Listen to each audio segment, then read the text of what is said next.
Hello everybody, welcome back to GST wrapper. अब तक हमने चैप्टर 4 कंप्लीट करा। As you all are aware that we are actually completing Indian polity and governance in approximately 20 chapters, 20 to 25 chapters। और इसी series का chapter 4 है। Chapter 4 का second part अब तक हमने जो पढ़ लिया है वो यहाँ तक पढ़ लिया था। ठीक है, अब हम पढ़ेंगे स्टेट रीऑर्गेनाइजेशन। ठीक है, the boundaries of provinces in pre-1947 India had been drawn in a haphazard manner। ये शायद पढ़ लिया था हमने, है ना। हाँ, बहुत जल्दबाजी में वो बनाई गई थी। हल्के से एक्सप्लेन करते हुए निकल जाता हूँ, ठीक है। ये हमने जो है, हाँ, ये हल्का फुल्का वही स्टार्टिंग का पढ़ लिया था।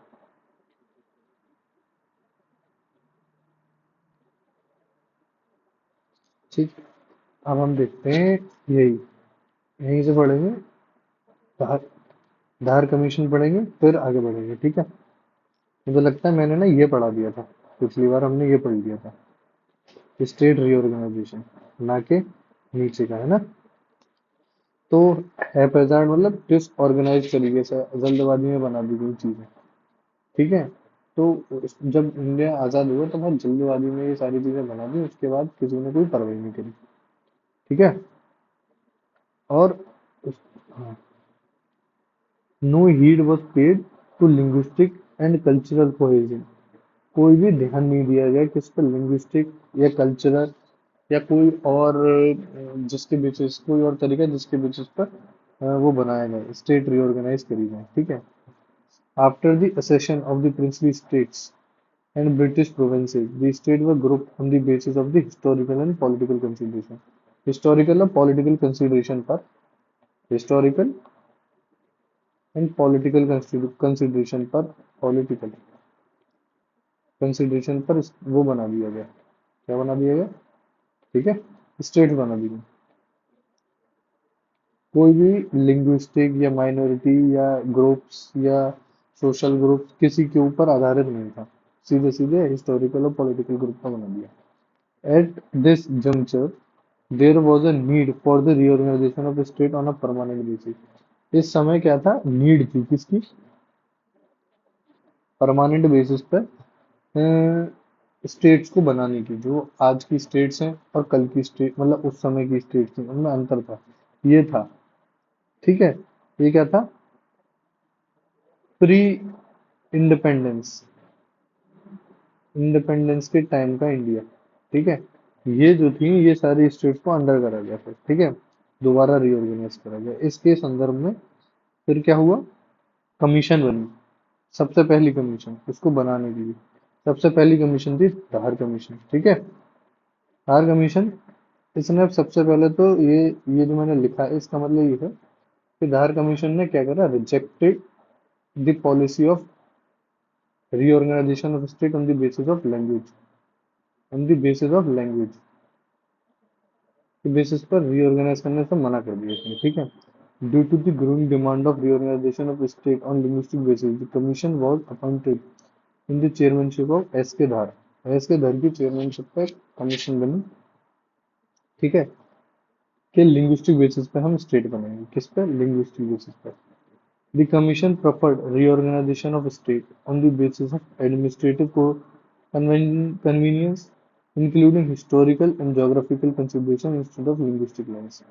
उन्होंने क्या कहा, कमीशन ने क्या प्रेफर करा कि एडमिनिस्ट्रेटिव कन्वीनियंस के हिसाब से हमें वो बनानी है स्टेट, ना कि लिंग्विस्टिक या कल्चरल समावेश को देखते हुए, है ना, उनको कंसीडर ना करते हुए एडमिनिस्ट्रेशन को कंसीडर करा, ठीक है। अब देखते हैं अगली committee, JVP committee, rejected in 1948। 1948 में ये बनी, तो याद रखना 1948 में धार कमीशन बनी और 1948 में ही जेवीपी बनी, ठीक है। जवाहरलाल नेहरू, वल्लभ भाई पटेल और पट्टाभी सीतारामैया इसके मेंबर थे, इस वजह से इसको जेवीपी नाम दिया गया। इसने भी रिजेक्ट कर दिया क्या, जेवीपी ने भी rejected rejected the organisation of state on the basis of language, language के बेसिस पे स्टेट इन्होंने, however it said that the issue might be looked with the fresh perspective in the light of public demand। उन्होंने कहा कि अच्छे तरीके से देखा जाना चाहिए, फ्रेश पर्सपेक्टिव से देखा जाना चाहिए ये वाला issue according to the public opinion, ठीक है, पब्लिक को निगाह में नजर में रखते हुए। फजल अली कमीशन 1953, इनकी जो ईयर है ना ये बहुत इंपॉर्टेंट है। फजल अली कमीशन 1953। अब इन्होंने क्या करा, Jawaharlal Nehru appointed a new commission under Fazal 1953 to consider new demands, ठीक है, नई जो डिमांड लिंग्विस्टिक थी उसको कंसिडर करने की। The commission submitted its full report in 1955 and made a suggestion for reorganization of state of the whole country into 16 state and 3 centrally administrative areas। State ने क्या करा, फजल अली कमीशन ने बोला कि हमें ना 16 स्टेट और 3 सेंट्रली एडमिनिस्ट्रेटिव एरिया जिनको हम यूटी यूनियन टेरिटरी बोलते हैं आज की डेट में, तो उन्होंने 16 स्टेट्स की बोली और 3 यूटी की बोली। However the government did not agree with the recommendation entirely, divided the country into 14 states, 6 union territory by passing the State Reorganization Act 1956। सरकार ने क्या करा, गवर्नमेंट ने क्या किया, गवर्नमेंट ने 14 स्टेट बना दी, 14 स्टेट्स, 6 यूटी बनाई, ठीक है, किसके द्वारा, government of state reorganisation act, state reorganisation act 1956 के तहत, ठीक है। अब आती है शाह कमीशन, नई 1966 में बनती है। On the recommendation of Shah commission report the Punjab reorganisation act was passed 1966 by the parliament and state of Haryana was formed। 1966 में क्या हुआ, हरियाणा नया स्टेट बना, कहाँ से, पंजाब से निकल के, ठीक है जी। Chandigarh was made a union territory with the common capital of Punjab and Haryana. Chandigarh को क्या कर दिया, कॉमन कैपिटल बना दिया of Punjab, PJ and Haryana दोनों की। और चंडीगढ़ अपने आप में क्या है, ठीक है, चंडीगढ़ यूटी है, याद रखना। Creation of new state, constitutional provision in Indian constitution empowers the union government to create new state out of existing states और to merge one state with another, two, ठीक है। इंडियन कॉन्स्टिट्यूशन का क्या है, union government के पास power है to create new state, ठीक है, नई स्टेट बनी जा सकती है या दो स्टेटों को मर्ज किया जा सकता है या दो से अधिक स्टेट्स को मर्ज किया जा सकता है, ठीक है। In this process is called reorganisation of state. ये प्रोसेस को हम बोलते हैं रीऑर्गेनाइजेशन ऑफ स्टेट, ठीक है।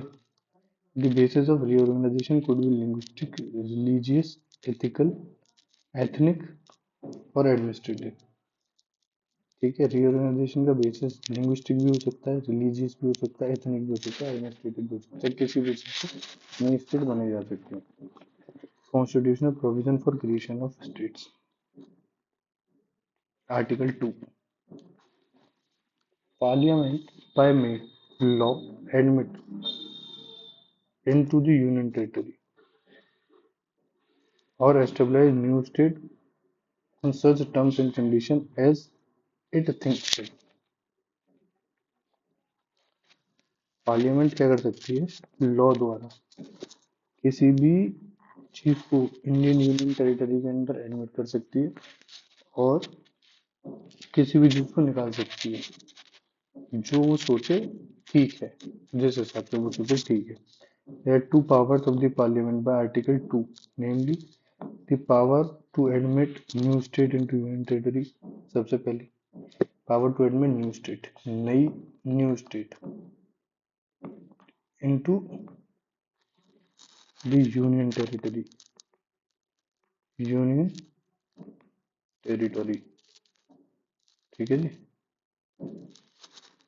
दी power to establish new state, या फिर पावर नई स्टेट बनाई जाए, ठीक है। Formation of new territories according to article 3, formation of new state and alteration of areas boundaries और name of the existing states parliament by law. Article 3 के तहत नई स्टेट्स को बनाना, ऑल्टरेशन ऑफ एरियाज या उनके नेम को बदलना, अब आर्टिकल 3 के अंदर आता है, ठीक है। ये कौन करेगा? पार्लियामेंट करेगा। Form a new state by separation of territory from any state और बाय यूनाइटिंग टू और more states in parts of states by और by uniting any territory to a part of any state. For an example, अब हम देखें तो जैसे 2014 में तेलंगाना अलग बना, है ना, और आंध्र प्रदेश, इनका जो विभाजन हुआ, ठीक है, एक स्टेट में से एक और स्टेट पैदा हो गया, मतलब एक और स्टेट बना दिया, तो उसको हम क्या बोलते हैं? वो आर्टिकल 3 के अंदर आता है। मान लो जैसे झारखंड को और बिहार का बंटवारा हुआ, मतलब, है ना, 2000 में, 2000, हाँ 2002 या 2000 में नहीं था, 2000, आगे देखने को मिलेगा वो, ठीक है, ये एग्जैक्ट याद नहीं है। तो बिहार से झारखंड जब निकला, है ना, तो कुछ पार्ट झारखंड को दिया गया, कुछ पार्ट बिहार को दिया गया। हालांकि झारखंड छोटा स्टेट है और बिहार अभी भी बड़ा स्टेट है, लेकिन जो छोटा पार्ट झारखंड को दिया गया वो आर्टिकल 3 के तहत दिया गया, ठीक है। Increase the area of any state, इसके अंदर क्या कहते हैं? किसी भी स्टेट का एरिया बढ़ा दिया। Diminish the area of any state, कम कर दिया गया। ऑल्टर द बाउंड्रीज, बाउंड्रीज को इधर उधर कर दिया गया कि ये वाली डिस्ट्रिक्ट अब आज से दूसरे स्टेट के अंदर आती है, ये वाली डिस्ट्रिक्ट किसी और के अंदर आती है। Alter the boundaries of the state, alter the name of the state, simple है सारी चीजें आर्टिकल 3 के अंदर। Creation of constitutional units, the constitution of India came into force on 26 January 1950. It made India a sovereign democratic republic. The Republic of India was declared to be a union of states under the new constitution. Simple है। The Constitution of India provides the state